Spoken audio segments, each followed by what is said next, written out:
Oh, it is a little one. Yeah. That's cool. It is a hatchling, but it's a yellow-faced whip snake. Okay. So it is mildly venomous. Okay. Not deadly. Yeah. But yeah, mildly venomous. They are communal. So where there's one, you can get a number of them. Great. But they're very shy, timid little snakes that just live around your garden and feed on skinks only, pretty much. They're in the elapid family, which means they are front fanged, so they do have a mild venom. Yeah. But it's not it's not dangerous unless you were like allergic to it. So We've got 2 young girls here, that's the trouble. yeah, at this, when they're small like this, they can look very much like tree snakes. Yeah. These guys only get to about 60 centimeters at best. They can get a little bit bigger, but they generally don't. Come here, mate. Now, if I'm just gentle with it, shouldn't be interested in biting or anything.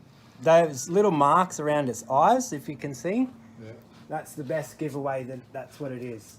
So, if this was an eastern brown snake this size, I would definitely not handle it, just because you can't take a risk with them. But he's got this very long, skinny tail, almost like a tree snake sort of tail. Yeah. Very skinny body, but I don't even think this snake has eaten yet. Okay. I think he's pretty much newborn, and at this time of year, it's quite unusual to see like fresh hatchlings like this. What about the mother? No, mum would be God knows where. They're fully independent once they're born. Brothers and sisters would all be off doing their own thing as well. So right now he's fully capable of living out his full life the same way he's going to his whole life. Well, Yeah, that's a better shot. well, of I've him. got the Is gate that that's fluff pretty. on his face? Yeah, he's got a little bit of Okay. fluff on his face, but he'll get that off. Well, I've just got by- the gate, it was Move pretty around. overgrown. Yeah, I reckon that's probably where it's Yeah, it because might have. Stephen hasn't played gel ball for 2 weeks now. That's alright. Yeah, it might have came out of that. Okay, so poor little guy fell out of my hand, and I picked it up and spooked it, and he's given me a little nip. Oh, so now I'm flipping you all the bird. He's given me a little nip, and I've been asked, do I now do first aid and go to hospital and do all that stuff? And my answer was actually no. That's because I've had experience with these snakes before. I know I'm fine. It's just a whip snake. My answer to you guys though, or anyone else and anyone watching, would actually be yes. Because it's a venomous snake. You're not sure if you're going to have an intolerance to it, or if you're going to have, anaphylactic shock or anything. So any venomous snake, regardless of its size, that venom is still the same compound as it's going to be from the day it's born to the day it dies. So the venom doesn't matter. It's just as venomous as the day it's born. So I've now been envenomated by a venomous snake. You put a pressure bandage from the fingertips all the way up the limb. Try not to move at all. Keep yourself nice and still. Get other people to put your bandage on. Call an ambulance. Get yourself to hospital. So if you do have any complications, you're going to be in the right place at the right time, because it doesn't matter what type of venomous snake it is or the size of it, it's still a venomous snake, and you don't know how your body's going to react to it. Me though, I'm about to go to the beach and let the sea snake go and carry on about my day as normal. It's a little bit of a sting and it's a bit uncomfortable, but it's nothing that's going to ruin my afternoon. And if it helps you guys do the right thing, if you're ever in the same situation, last thing I'll point out, totally my fault. I'm picking up the snake. Snake's crawling around on the floor. As I've gone to pick it up, it spooked it. It's bit me because it's terrified. My fault.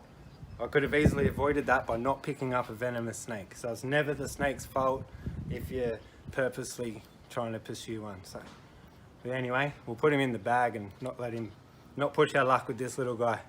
Okay. Sorry, little thing. But yeah, chuck him into here now. You're going there. Cassie will be happy. So they're the marks. 2 little fang marks and 1 little, must be a tooth mark. Or you can see where the fang on the left hand side I think has actually scratched me and jabbed me again a little bit below it.